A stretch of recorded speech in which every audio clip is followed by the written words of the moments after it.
공무원이 몇 명이요? 저요? 지금 방금 들어왔습니다. 몇 명이에요 공무원? 저는 밤에는 9명. 낮을 바꿔서 낮에는. 네. 아니 방금 들어왔다니까요. 잡담하는 사이에. 자, 본 투표 전 마지막 인터뷰인데 요새 건강 어떠십니까, 이재명 후보님? 우리 부모님이 물려준 재산 중에 최고의 재산이 그건 것 같아요. 예, 자, 강철 체력이죠. 와, 제가 어제 제가 인터뷰 진짜 한 15년 동안 여러 번 했는데 네. 내일 인터뷰하고 나서는 못 볼 것 같은데 아마 민간인으로는 글쎄요. 뭘 물어볼까 하다가 제가 이제 긴 시간 인터뷰하다 보니까 그 변화를 알 것 같아요. 저는 네. 아 이때는 이랬는데 그때 이런 일 겪고 나서 이런 변화가 있었고 그 변화를 알 것 같은데 그 변화를 제가 알려드리고 싶어서 네, 네. 그 성남시장으로 정치인 데뷔한 이후로 지금까지 정치인 이재명의 변화, 발전, 진화 그 얘기를 한번 해볼까 합니다. 네. 자, 우선 초등학교 졸업하고 돈 벌려고 공장 다니셨잖아요. 네. 그래서 그 흔한 중학교, 고등학교 동창이 없으셔. 그렇죠. 우리는 대신에 공장 노동자 동창이 있습니다. 그러니까 그 시절에 공장 친구들 지금도 연락하십니까? 연락하죠. 뭐 소방관 된 친구도 있고, 뭐 개인 사업하는 친구도 있고, 많이들 그게 10대 시절에 그렇죠. 많이 떠났어요. 아 그래요? 예. 세상을? 예, 이게 환경이 어려워서 그런 것 같아요. 그 산업체 특별학급이라고 있었죠. 네. 혹시 기억하세요? 예예. 공장 다니는 소년 소녀들한테 밤에 학교를 다니게 있죠. 예예. 근데 그 멤버들이 있는 거죠. 저는 이제 학교를 안 가고 검정고시를 했고 이제 그 친구들은 학교를 다녔는데 이제 그때 그 또래 멤버들 모임을 오리엔트 공장 모임을 아직도 하죠. 오리엔트 공장에서 손 다치신 거 아닙니까? 아니 그건 아, 야구 나중에 공장이었나? 야구 글러브 공장. 그 바로 직전이었죠. 그러니까 그 10대 시절 도시민들이 학교 못 가고 공장 다니던 그 친구들을 지금도 연락하세요? 네. 그러니까 남들은 인생에 제일 중요한 귀한 친구들이 그러니까 역할을 많이 하는 그게 고등학교 친구들이잖아요. 우리는 딱 고등학교 나이 때에 공장 노동자들 모임을 하고 있죠. 그리고 보면은 그런 분들을 위한 활동을 해야 되겠다. 그 시민단체 활동하고 인권 변호사 네. 하셨는데 사실 되자마자. 네. 근데 왜 굳이 출마를 하신 거예요? 거기서부터 해볼게요. 원래는 출마할 생각이 전혀 없었죠. 그러니까 저는 사회 운동을 해야 되겠다고 마음먹었고 판사 검사보다는 변호사가 좀 능동적으로 적극적으로 활동할 수 있을 것 같아서 변호사를 선택을 했는데 어쨌든 그 활동을 계속하면서도 정치는 전혀 생각이 없었어요. 그 소위 말하는 그 파크뷰 특혜 분양 사건, 예예. 그 소위 부정비리 추적 운동을 하다 제가 검사 사칭 혐의로 맞아요. 몰려가지고 어쨌든 구속됐었잖아요. 그런데 그때까지만 해도 당시 선거제도가 네. 그 당수한테 충성을 맹세해야 낙점을 받고 총재, 그렇죠, 총재한테. 표. 예. 그리고 선거 비용을 엄청나게 들여야 되고 예. 그럼 이제 당선되면 본전 찾고 다음 이제 선거 준비하느라고 돈을 모아야 돼요. 그래서 지자체장들이 대부분 돈 때문에 다 날라가죠. 그죠. 예. 뭐 국회의원도 마찬가지고. 그런데 그 떨어지면 이제 패가망신, 이제 거지 되는 거죠. 그걸 왜 하냐 내가 전혀 생각이 없었는데 노무현 대통령이 선거제도, 정치제도를 완전 바꿔버렸죠. 그러니까 기간 당원 많으면 공천 받는 거고 선거 비용도 일정 득표 이상을 하면 되돌려주고. 그래서 제가 안 되겠다.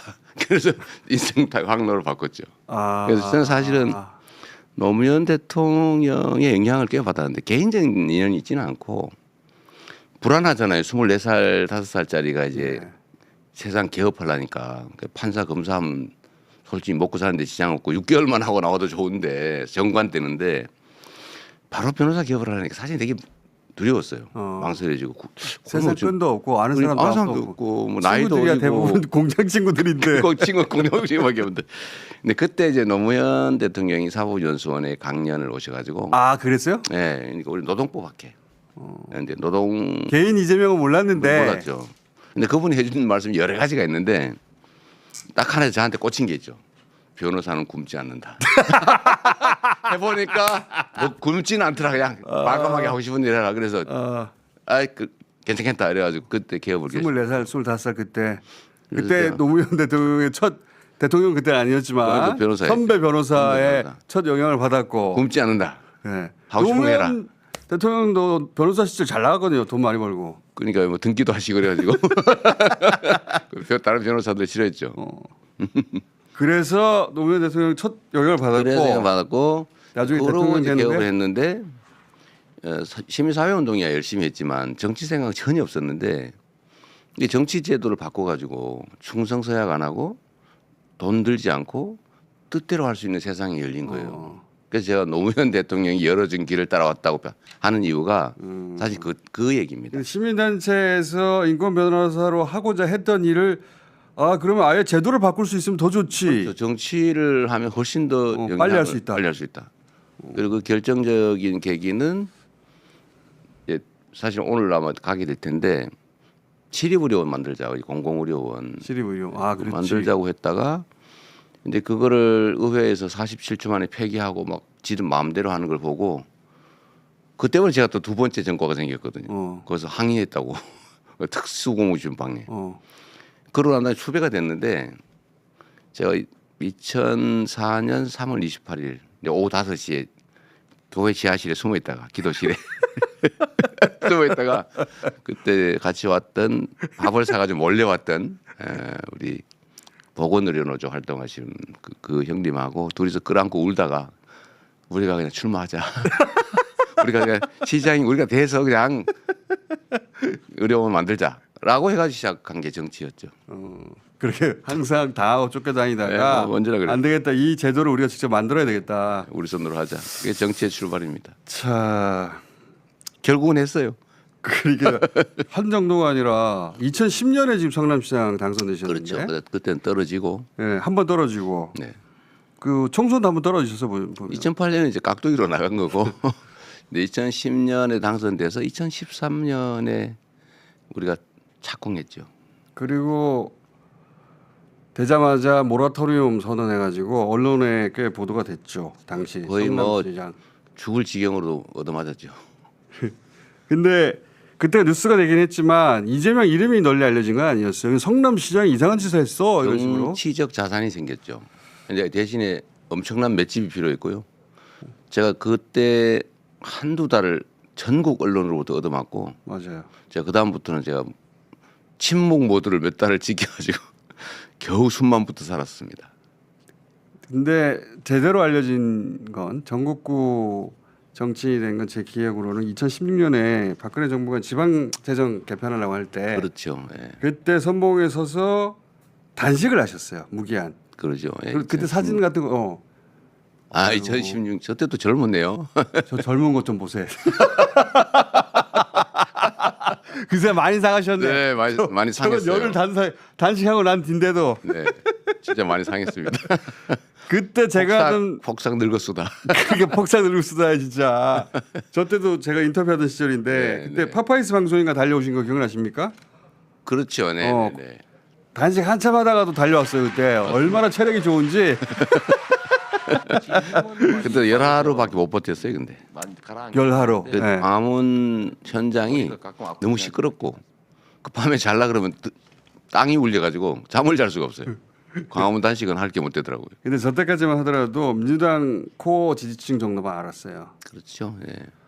그러다가 대선 후보로 처음 부상한 게 언제냐면 박근혜 탄핵 연설 때 탄핵 현장에 나가서 정치인 중에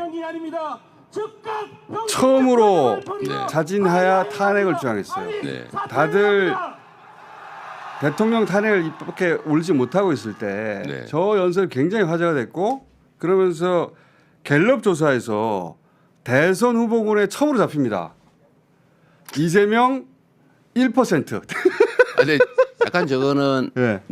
다른 때예요. 저게 2015년. 15년 4월인데 저게 저때 왜 올라갔냐면 네. 저를 이제 종북몰이를 해가지고 이 빨갱이다. 어. 그 북한에 돈 대줬다. 그러니까 종북의 자금줄 그때 이제 커트된 제 고칭이 종북 자금줄이었어요. 왜 그랬냐면 제가 청소 노동자들한테 청소 용역을 줬습니다. 맞다. 그 사건이 있었다. 예, 나눔 환경이라고. 예. 아니, 노동자들한테 주면 중간 착취가 없잖아요. 그 이명박도 그걸 막 칭찬했거든요. 그 전국에서 막 벤치마킹 오고 그랬어요. 그러더니 갑자기 거기 민주노동당 당원들이 몇 명 있다고 그래가지고 저건 종북 단체다. 이재명이 종북의 자금줄이다. 이래가지고 저를 수사하고 뭐 그걸 몇 년을 괴롭히기 괴롭혔잖아요. 시작했죠. 이게 저 때가 2015년 2월인가에 제가 서울지검에 소환됐어요. 회개한 그 죄명으로 무고죄로 무고죄로. 언론이 저를 엉터리 보도를 해가지고 제가 고소를 했는데 그거를 무고라고. 그래서 잡혀갔는데 제가 내가 구속되는구나 그러고 갔어요. 대신 그냥 갈 수는 없잖아요. 또 우리가 잭소리는 해야지. 딱 멘트를 준비한 게 있죠. 나는 일거리를 줬다 노동자들한테. 근데 나보고 종북이라 하는데 저 회사가 몇 년 동안 사회적 기업으로 선정돼서 이명박 박근혜 정권이 매년 8천만 원씩 사회적 그 기업 지원금을 줬다. 그냥 준 거 아니냐. 일거리 준 이재명이 종북이면 돈을 현금을 준 박근혜는 고첩이다. 그래서 제가 딱 준비를 해가지고 맞다. 네. 맞다. 그 사건이 있었다. 네, 그래서 막 종편이고 막 생중계 했잖아요. 이제 마지막 이재명 죽는 날이에요. 네, 재산 날인데 어차피 죽는 거 화끈하게 하기로 딱 준비를 해가지고 그러다 다행히 구속이 안 됐어요. 맞아. 그리고 보면은... 그 다음 달에 제 1%가 나온 겁니다. 아 맞다. 네네. 맞다.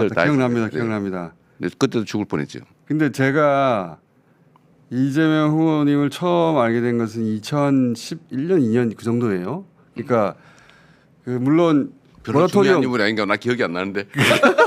모라토리엄 선언했을 때 크게 보도가 됐잖아요. 근데 네네. 이재명 시장에 대해서 크게 사람들이 알진 않았어요. 당연히 그냥 그렇죠? 이상한 사람이 하나 등장했는데 지자체장 중에 뭐 떨어질 것 같은 사람이 하나 새로 됐네. 근데 제가 1년인가 2년 후에 왜 이재명 시장을 눈여겨보기 시작했냐면 그 모라토리엄 때문이 아니라 그때는 이 댓글 공작이라는 게 국정원을 통해 가지고 맞아요. 네네.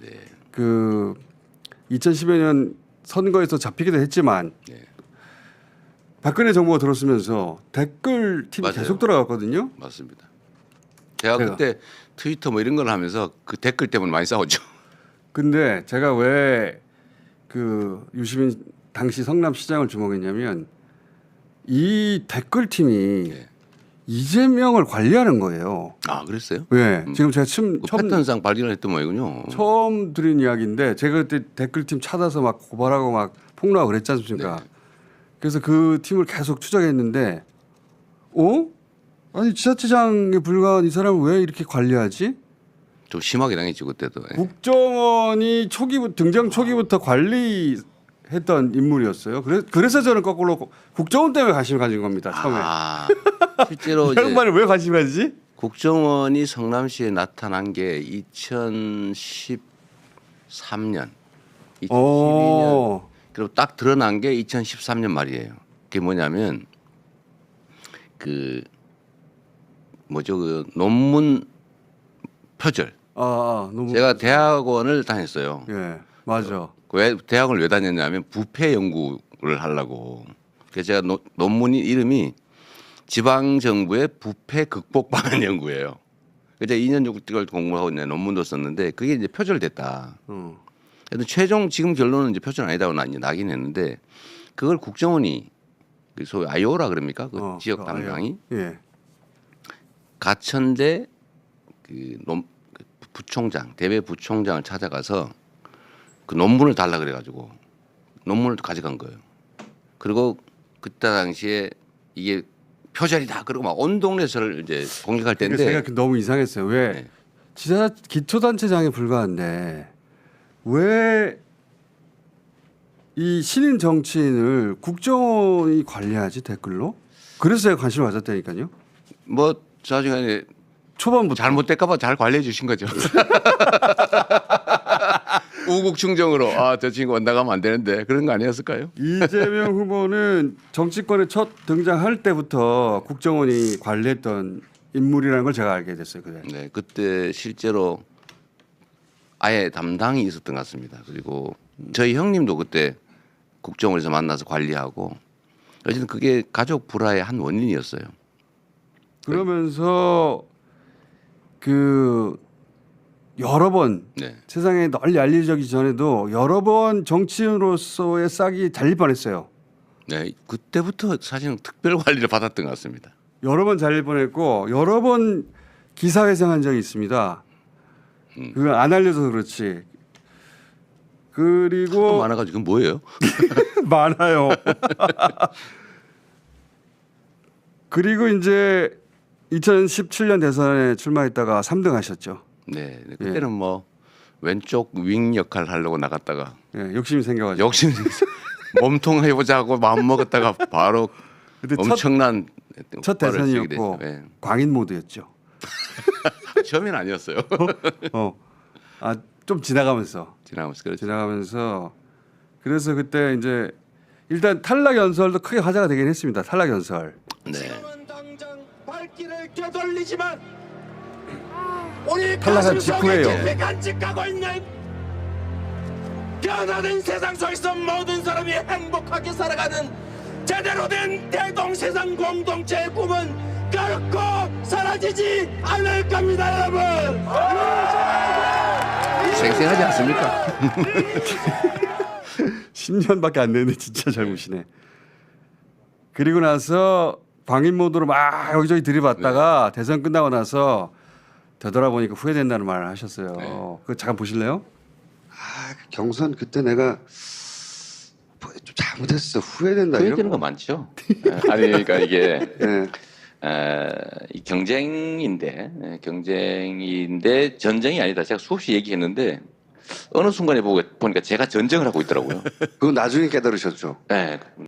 이 소소한 문제 자꾸 거기 집착하게 되더라고. 원래 시야가 좁아지잖아, 그죠? 굉장히 좁아지죠. 좁아지는데 그 역시도 저도 이제 그걸 못 이겨낸 거죠. 못 이겨냈고 지금 보면 참 손해 보는 짓도 많이 했고 엄청 소리봤죠. 뭐 성숙하는 과정이라고 좀 봐주시면 좋을 것 같아요. 뭐 미안하고 그러죠. 자, 이재명 후보 그 최대 장점 중에 하나인데 잘못하면 빨리 반성합니다. 네, 빨리 고쳐요. 빨리 인정하고. 예. 보통은 그거 인정 못 해가지고 세월 보내거든요. 5년 10년을. 네. 잘못했다 그러면 바로 인정합니다. 그리고 바로 반성하고 바로 고치려고 하고 그 다음에 만나면 바뀌어 있어요. 네, 실제로. 그래서 유시민 작가님께서 저도 저를 잘 몰랐는데 그 표현 진짜 잘한 것 같아요. 발전도상. 발전도상인. 예. 정말 그런 것 같아요. 왜냐하면은 쭉 관찰해 온 사람들은 그 변화를 느낄 수 있거든요. 네. 근데 이제 저 일로 인해 가지고 같은 진영 내부로부터도 진짜 욕을 많이 먹었어요. 그렇죠. 비난과 경멸과 아직도 있어요. 마타도가 그때 시작된 겁니다. 그때 시작돼서 아직도 예. 있어요. 네. 그때 좀 억울하진 않으셨어요? 내가 그렇게까지는 안 했는데. 초기에는 좀 그런 게 있었는데 시간이 지나면 지날수록 제가 바보짓 됐다는 생각을 자꾸 하게 됐죠. 그래서 지금도 사실은 신인 정치인들한테 이 얘기를 꼭 해주고 싶은데 그게 체감이 안 되면 말로 들어서는 모릅니다. 그렇죠. 정말 어려워요. 그래서 역사가 반복되나 봐요. 그때 어느 정도였냐면은 제가 이재명과 인터뷰했다는 이유만으로 저도 같이 욕을 뱉어지게 먹었으니까. 왜 불렀냐고 저 사람. 심각했죠. 네. 그 정도였어요. 그때 아마 사람들이 이재명 후보 곁으로 안 가려고 했을 거 외로웠죠 그때.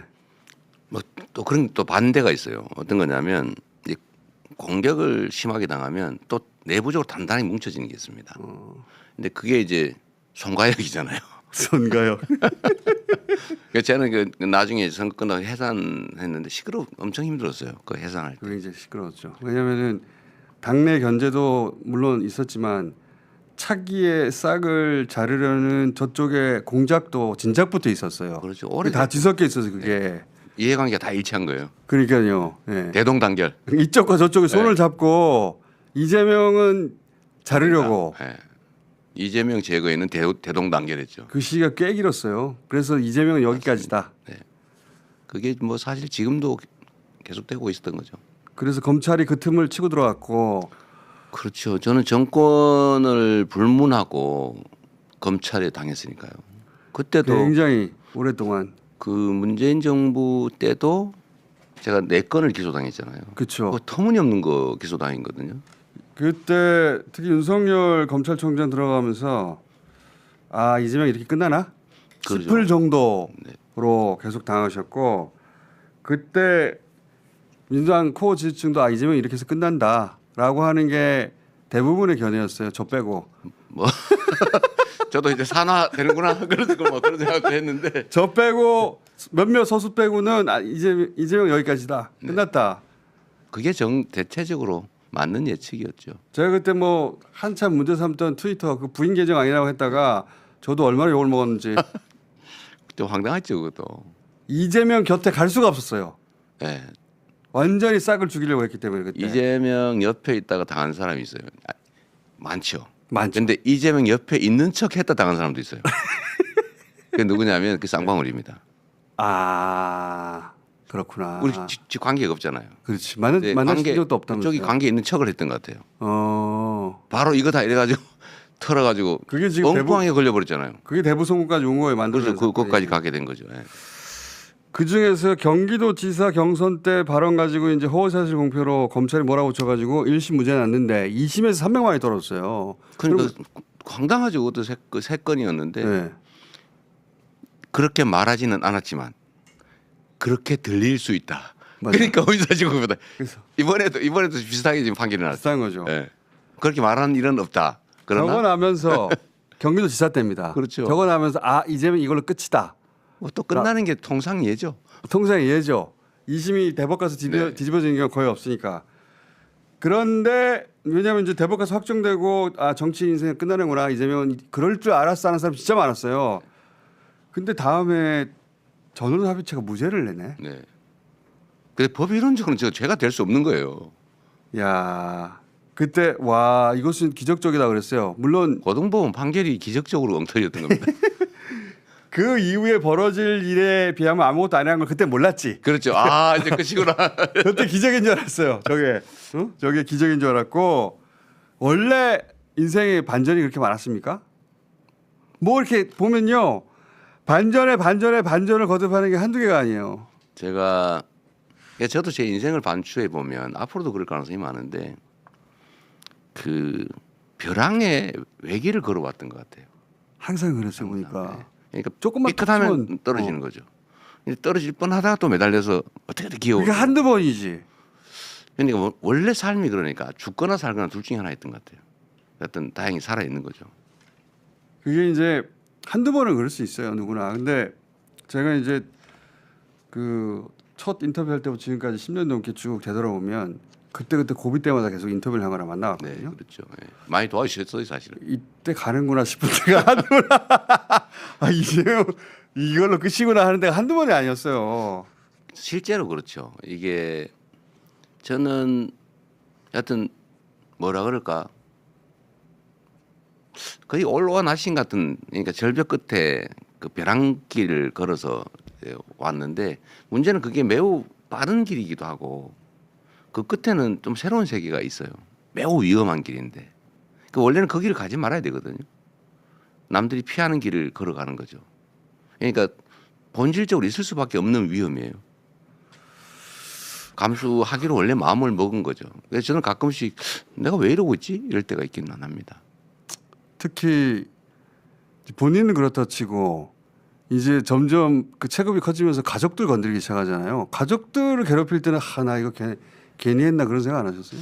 그러니까 제 자신이 당하는 거는 제가 선택한 거니까 그게 뭐 어떤 것이든 다 견뎌내는데 뭐 못 견디면 이제 죽는 거죠. 사회적으로든 생물적으로든. 그럼 내가 감수하면 되죠. 그건 감수하기로 한 거니까. 그런데 죄 없는 자녀들, 자식들, 아내, 특히 아내.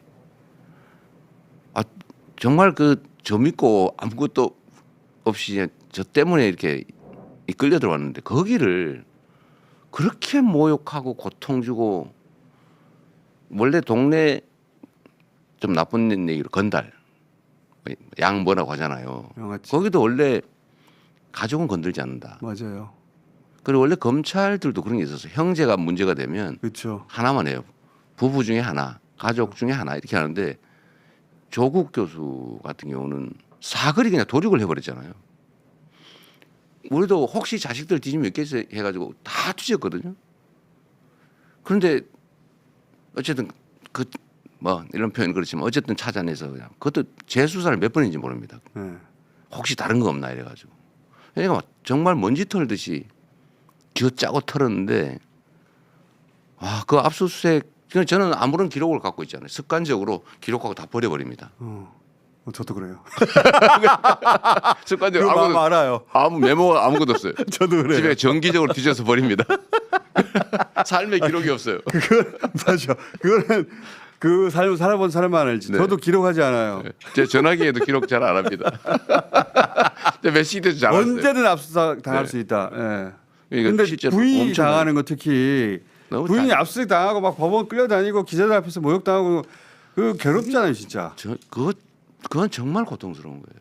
그 왜 고문할 때 있잖아요. 그 자식들 끌어다 놓고 고문하는 것처럼 정말 고문이잖아요. 그거 이제 남편 포기하고 그만하라는 건데. 그러죠. 그런데 제 아내도 아내지만 제가 꿈꾸고 있는 세상도 있는 거고 저는 세상에 그 험하게 살아가는 수없이 많은 사람들 그걸 어떻게 버립니까? 그러니까 결국은 견디긴 하는데 제 아내나 가족들한테 너무 미안하죠. 얼마 전에 그렇죠.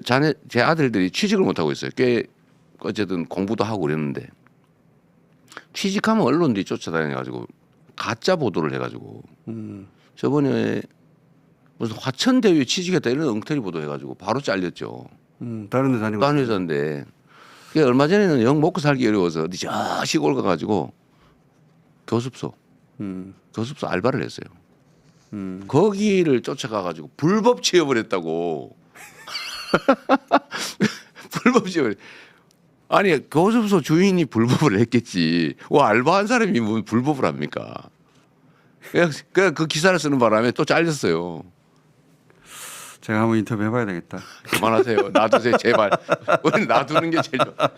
우리 이대로 내버려 두세요.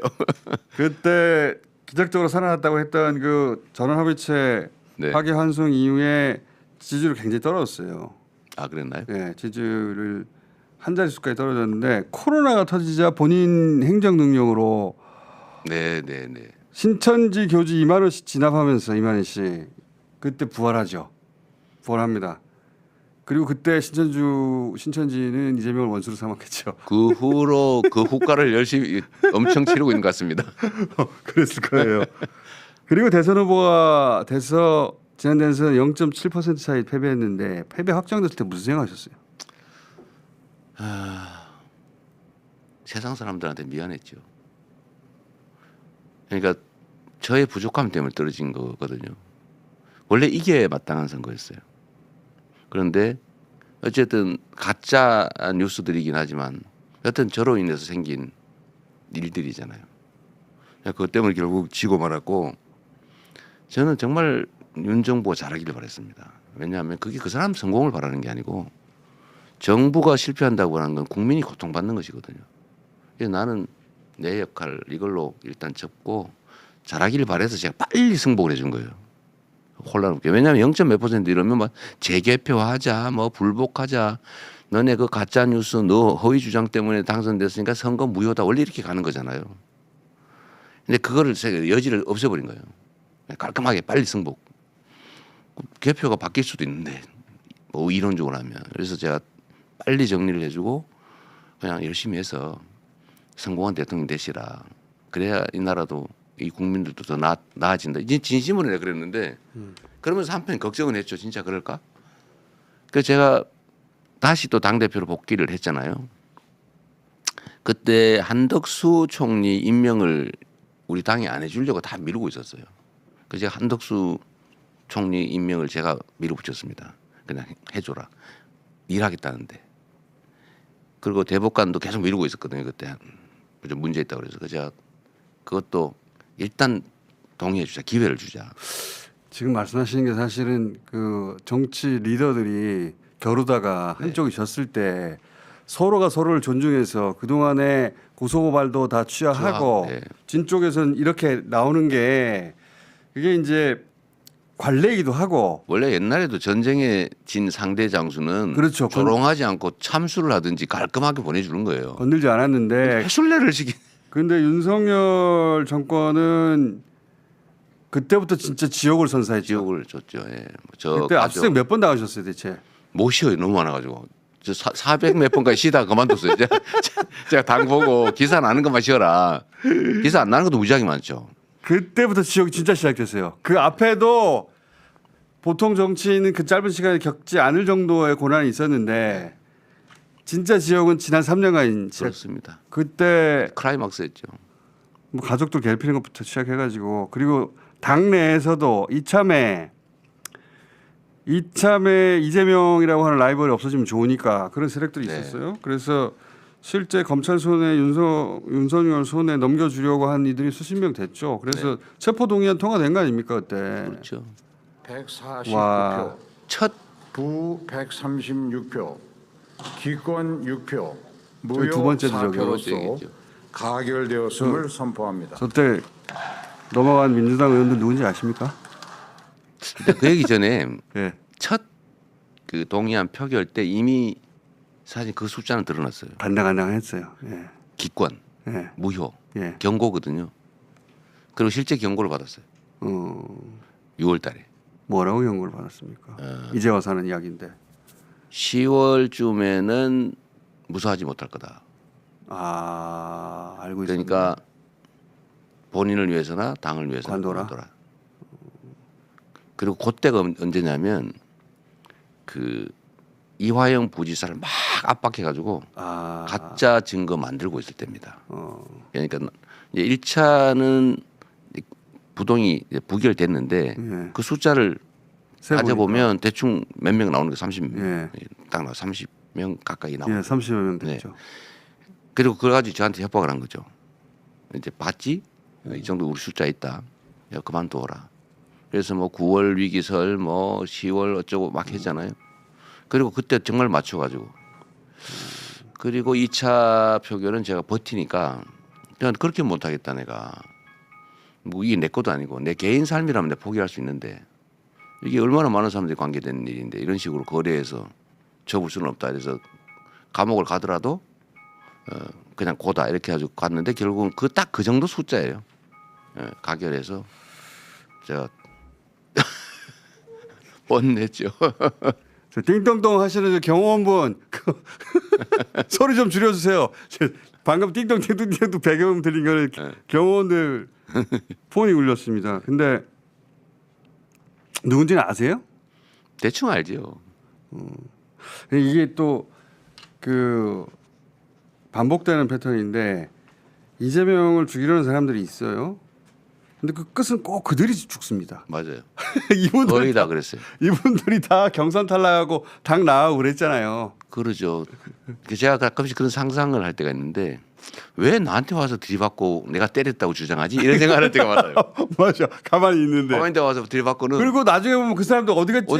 그 사람들이 오히려 딱 그 얘기가 맞습니다. 근데 저 때 저렇게 가결되고 나서 당도 난리가 났지만 전 사실 구속되는 줄 알았어요. 저도 구속될 가능성이 높다고 봤어요. 그래서 당시 정청래 수석하고 네. 무슨 얘기를 제가 그때 했었냐면은 구속이 될 것 같은데 그러면 구속돼도 절대 사퇴하면 안 된다. 네. 그런 얘기 한참 했었어요.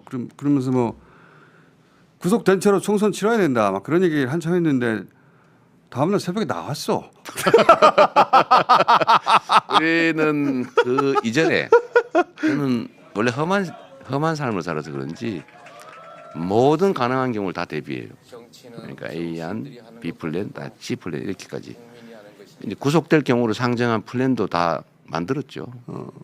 네. 아니, 그 가능성이 제일 높다고 봤어요 저는. 그러니까 그때를 대비해서 정청래뿐만 아니라 우리 지도부하고 다 상의를 해놨죠. 저게 다시 한번 들어봐 주세요. 저게 장사한 지 사흘 만에 걸어 나온 거지 저게.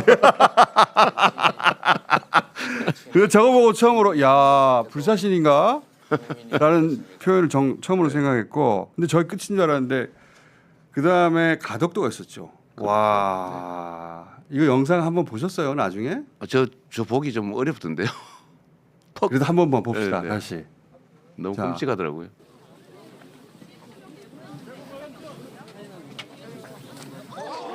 어우 정확하죠.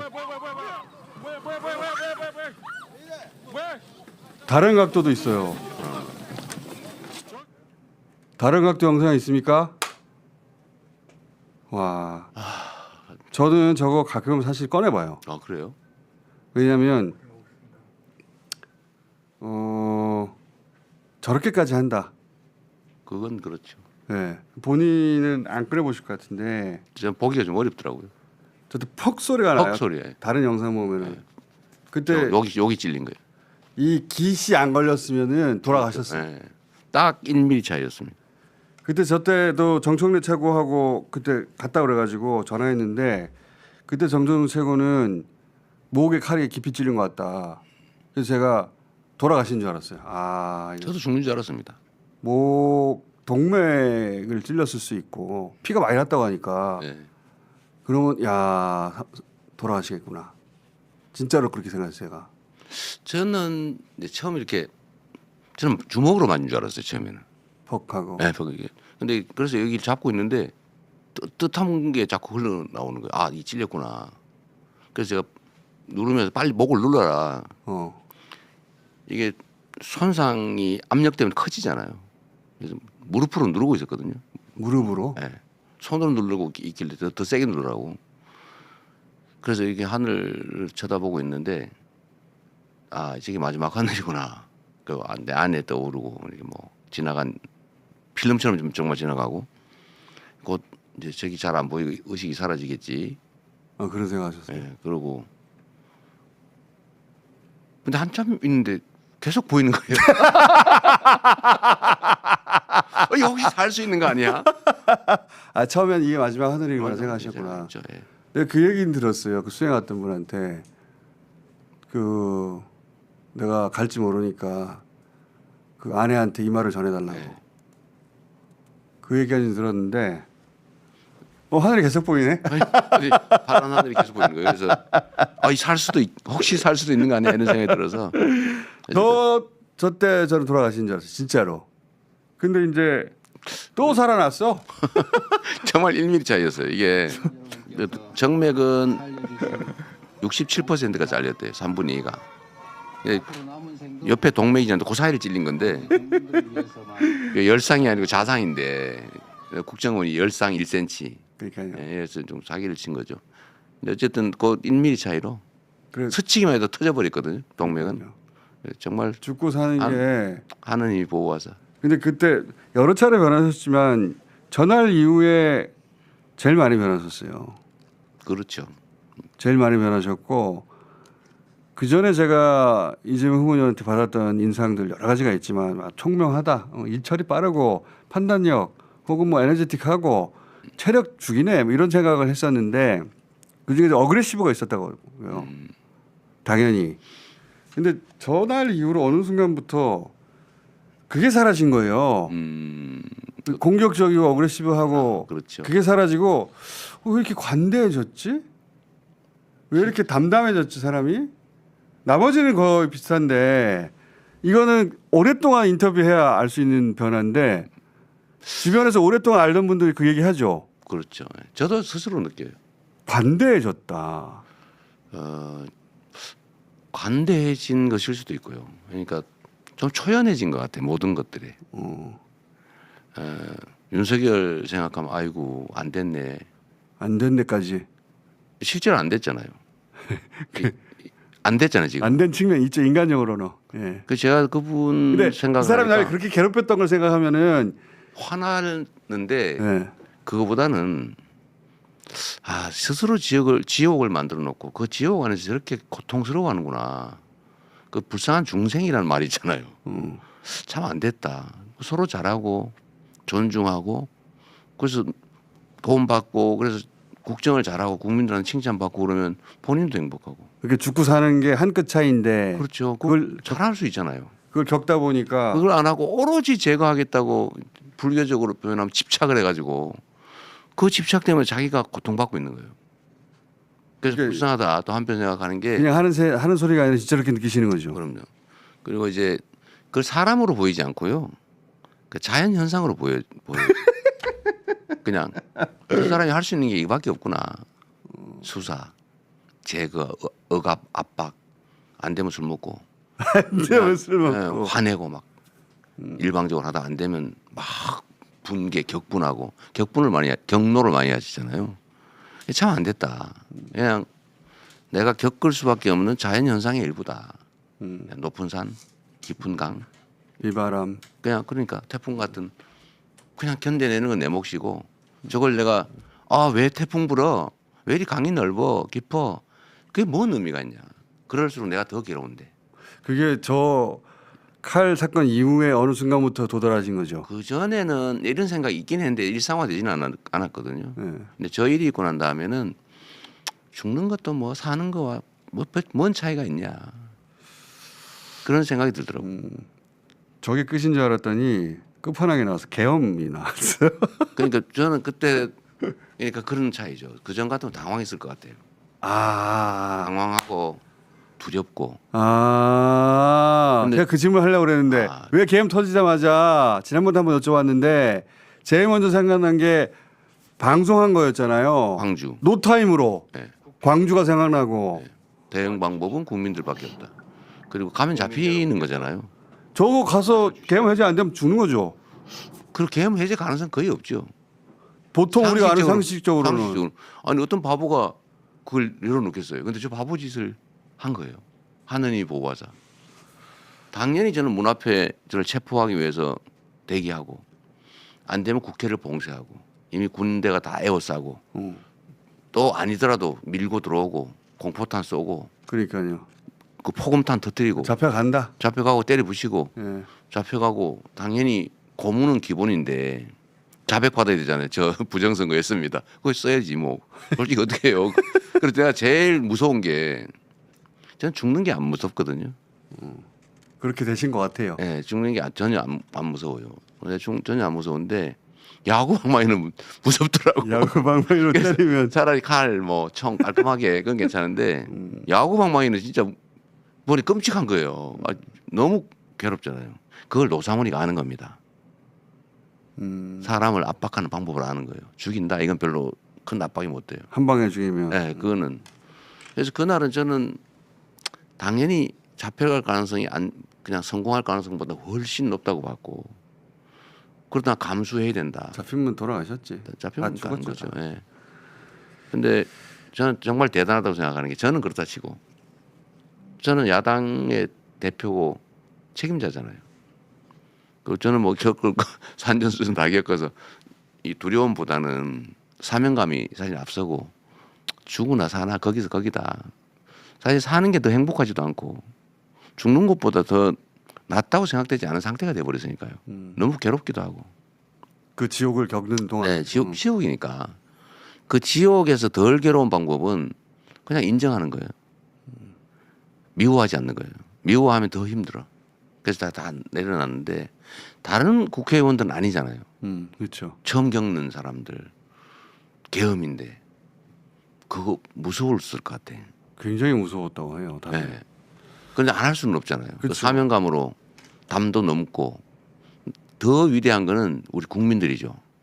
맞아요. 그 슈퍼 갔다가 막 갑자기 듣고 제 방송 듣고 슬리퍼 신고 달려온 슬리퍼 사람. 뛰고 막 달려오고 반팔도 있었다고 해요. 내가 보지는 못했는데 그 사람들이 장갑차 맞고 깔아뭉개면 어떡할 거예요. 그게 위대한 거죠 정말로. 계엄 해제되고 탄핵 소추하고 했는데도 탄핵 선고가 길어졌어요. 네. 그러면서 그때가 제일 힘들었습니다. 윤석열 돌아온다고 난리 났잖아요. 네. 3월 말 4월 초. 그때 제가 오랜만에 잠깐 전화 통화를 했는데 제가 그런 얘기를 한 적이 있습니다. 후보님한테 국무위원 전원 탄핵해야 된다라고 네. 했더니 그때 제가 처음 밝히는 건데 뭐라고 하셨냐면 그렇게 하면 안 된다. 법적으로도 안 되지만 정당하지 않다고 하셨어. 정당하지 않다. 그래서 나 그때는 그래도 해야 된다고 하고 전화를 끊었어요. 끊긴 했는데 질문이 하나 있습니다. 그 역사 앞에서 정당한 게 그렇게 중요한 겁니까? 합법 불법 정당 부정당 그 문제도 있는데 사실 그게 제일 나은 해결책이 아니라고 봤어요. 정말 성질 같아서는 싹 해버려야죠. 그리고 그들은 그렇게 당할 만큼 잘못했어요. 근데 그 다음에 올 상황이 정당하지 않다고 대중이 판단하면 대중 동원이 안 됩니다. 그게 움직이지 않죠, 정당성의 스스로. 힘이죠. 그런데 전원 탄핵해버리면 이제 정부는 없는 상태가 돼요. 근데 문제는 그 다음 승계 순위가 법에 안 정해져 있습니다. 국회로 뭐 예를 들면 선출직으로 넘어온다. 그거 만들어야 될 것 같은데 이제는 그렇게 되면 모르겠는데 그냥 없어지는 거예요. 근데 국회가 통제할 수 있냐? 없어요. 그러면 머리가 없는 상태가 되는 거예요. 나쁜 머리라도 있어야 정당하지도 않고 그것이 통제되는 상황도 아니다. 예, 이게 무정부 상태가 될 수 있어요. 종합적으로 판단했을 때. 네. 그게 제일 문제였죠. 근데 제가 그때 근데 그 무정부 상태의 가능성을 마지막으로 막아주는 거는 국민들의 힘인데 국민들에게는 정당성을 부여해 줘야 돼요. 정당성이 무엇보다 네. 근데 그게 혼란이 생겨버리면 국민들이 나서기 어려워지죠. 근데 근데 고민은 참 많았죠. 저희가 그때 그 통화하고 나서 저는 그때 그래도 저는 탄핵해야 합니다라고 전화 끊었는데 뭐 내가 그렇게 할 수 있는 건 아니지만 끊었는데 그런 얘기 많았어요. 예.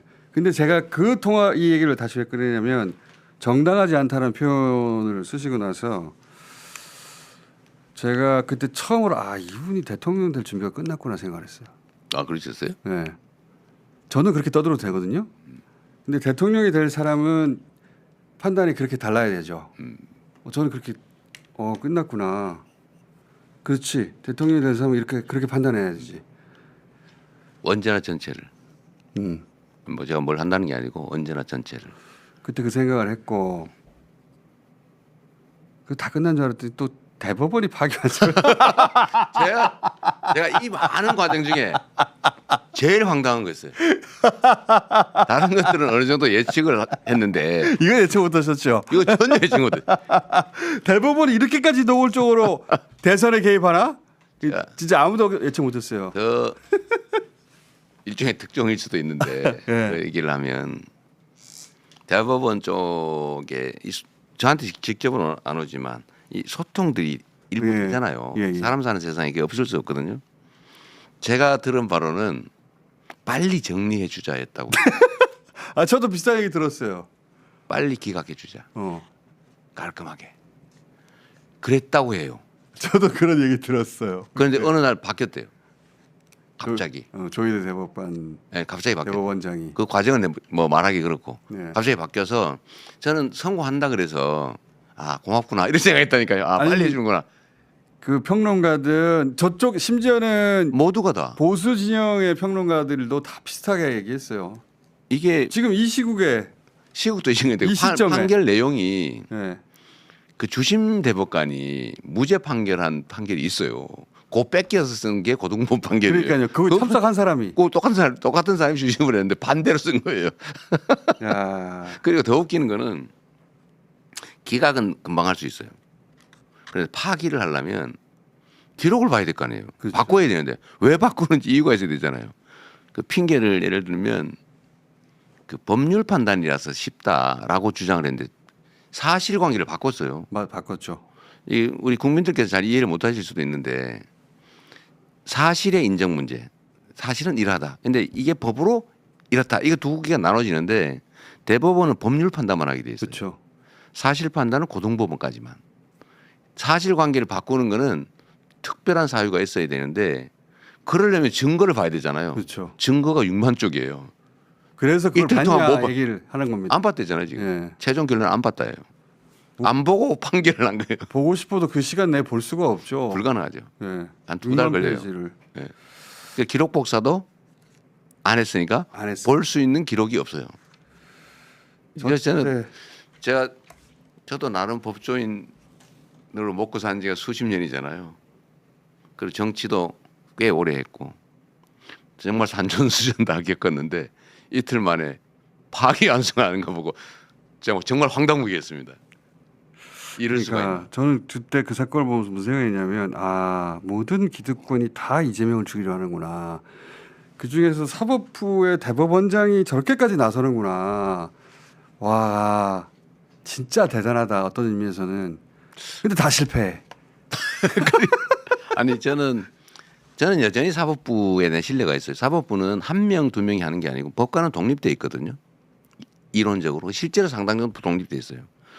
예를 들면 위증교사 사건이라든지 구속영장 담당 판사들도 사법부 구성원인데 제가 다 구속영장 발부될 거라고 봤지 않았어요? 그렇죠. 저도 그렇게 각오했으니까요. 근데 기각하잖아요. 기각하는 게 이론적으로 맞아요. 그러나 그때 당시 과연 기각할 수 있었을까? 그렇죠. 근데 사법부가 실제로 독립돼서 외부의 압력이 엄청났을 것 같아요. 그리고 2심 무죄.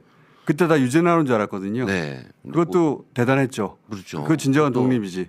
그게 진짜 저도 그 얘기 재판 과정에 관한 얘기를 이제 들은 게 있잖아요.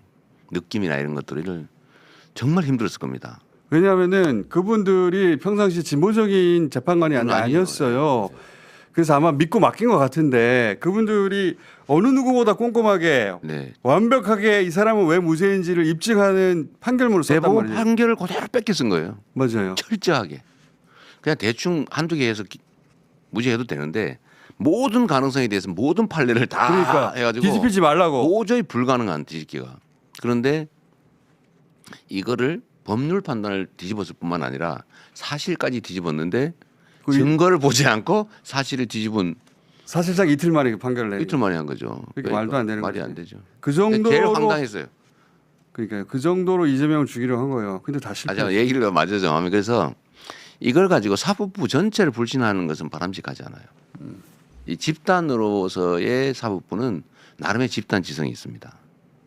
그래서 저는 지금도 여전히 신뢰를 해요. 근데 그 신뢰도가 좀 떨어지긴 했죠. 좀 이질적 요소가 좀 생각보다 많구나. 그러니까 전체 대부분의 법관들이나 사법부 구성원들은 실제로 근데 제가 신뢰잖아요. 영장 위증교사 저를 기소한 그 수많은 사건 중에 제일 가능성이 높다고 검찰이 굳이 떼서 빨리 판결한 거잖아요. 다른 거는 막 증인 478명, 선거법 증인 50몇 그걸 명. 고른 거죠. 일부러 막 시간 끈 거예요. 관계 너무 증인해가지고 왜냐면 무죄 나면 곤란하니까. 근데 제일 가능성이 높다는 이 사건도 어쨌든 그 결론이 났잖아요. 그러니까 이걸 가지고 전체 법원을 폄하하거나 불신하는 건 우리 사회 모두 손실이에요. 그 점은 좀 뉘가 일부 있다 해서 그걸 다 버릴 일은 아니죠. 지금 밖에서 막 다음 일정 때문에 네네. 독촉이 한참인데 저도 이제 민간인으로 만나는 건 마지막이니까 뭐 모릅니다. 네, 아직 40몇 시간 남았어요. 뽕좀 뽑고 30 몇 갈게요. 시간, 네. 자, 몇 가지 질문 안 남았는데 네, 그랬어요.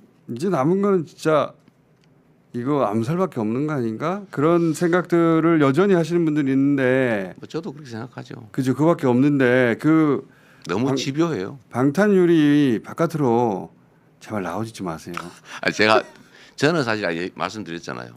첫 번째로는 죽이려고 하면 어떻게든 못 죽이겠냐 이 생각이 하나 있고 그걸 가린들 그 전에 뭐 다른 방 돌아다닐 때 얼마든지 노출돼 있죠.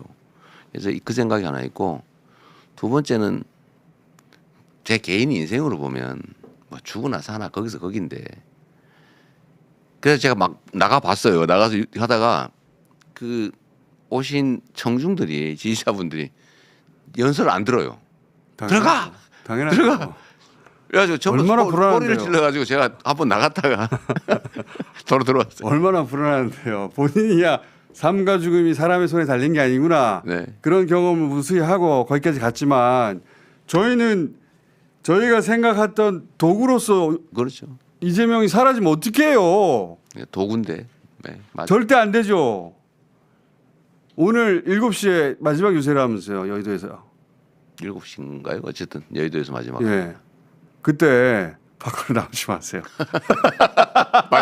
마지막으로. 그때 제발 그 안에 계시라고. 네. 예. 좀 답답하겠지만 그리고 좀 미안한 마음도 있으시겠지. 답답하지는 않고 답답할 게 뭐 있어요. 미안하죠. 그렇죠.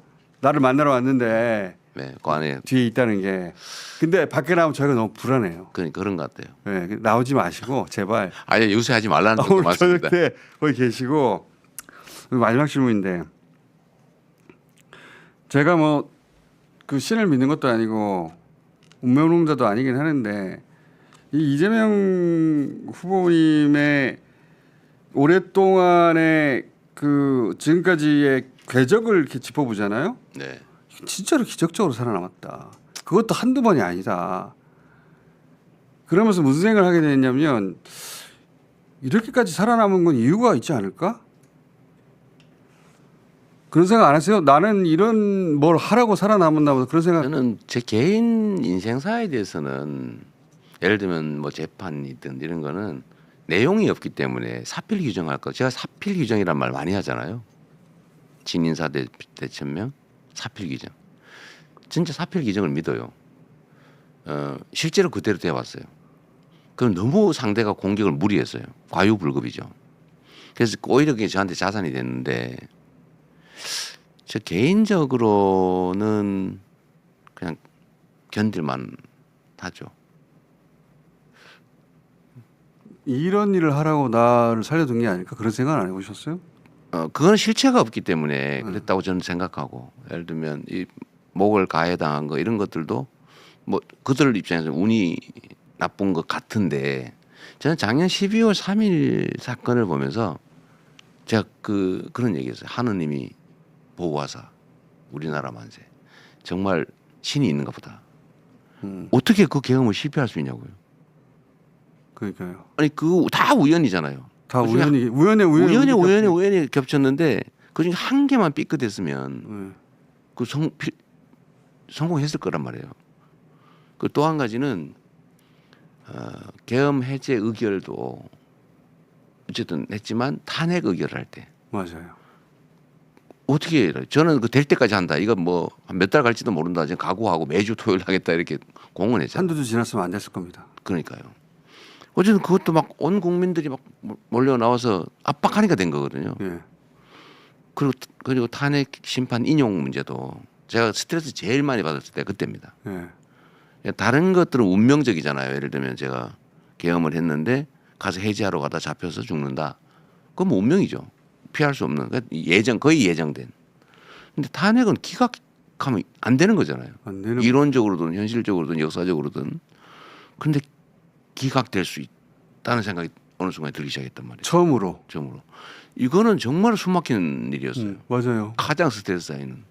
근데 이건 역시도 국민들의 힘으로 이겨내는데 이걸 보면서 이 우연들, 이 엄청난 우연이 점철됐는데 근데 결론은 국민들의 뜻에 따라서 흘러간 거잖아요.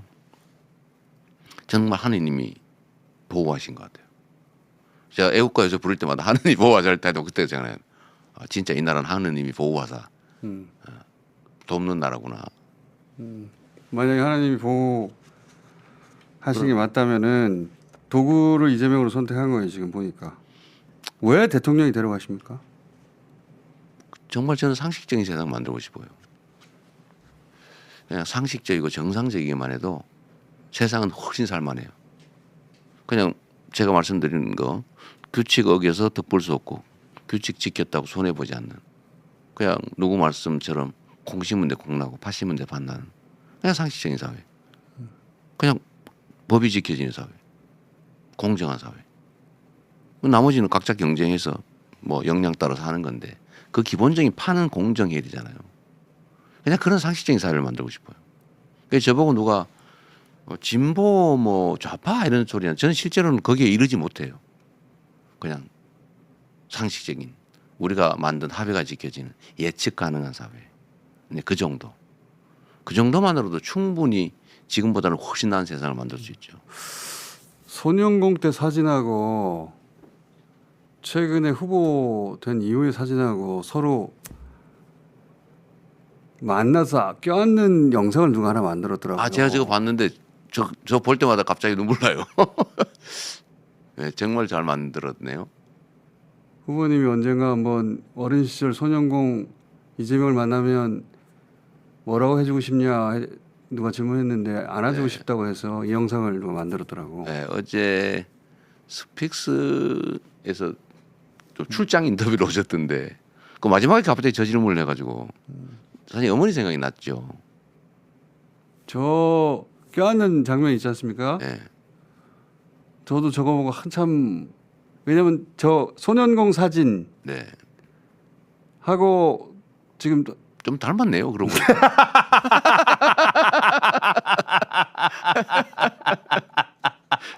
제가 눈은 좀 흘러내렸습니다. 세월이 지나 살이 좀 흘러내렸어요. 지금 50년 후네요. 50년 후. 그쯤 되겠네요. 15살 이런 정 저때 껴안고 무슨 얘기를 해줄 건지는 얘기가 필요하겠어요. 대선이 끝나고 나서 제가 한번 여쭤볼게요. 어쨌든 저 장면, 그러니까 저 사진을 보면 어머니 생각나죠. 저는 어머니가 가슴 아팠을 게 가슴 아파요. 지금 모습을 보셨으면 좋았을 텐데 그렇죠. 그 얘기도 선거 다 끝난 다음에 하시죠. 네.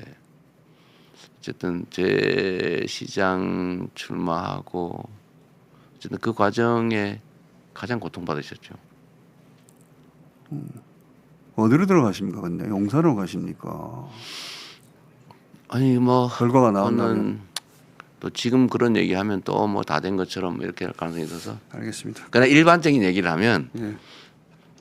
농산으로 가는 게 맞습니다. 너무 많은 비용이 들고 시간도 많이 걸리고 고생도 심하고 빨리 청와대를 수리해서 기간 동안만 있다가 청와대로 가야죠.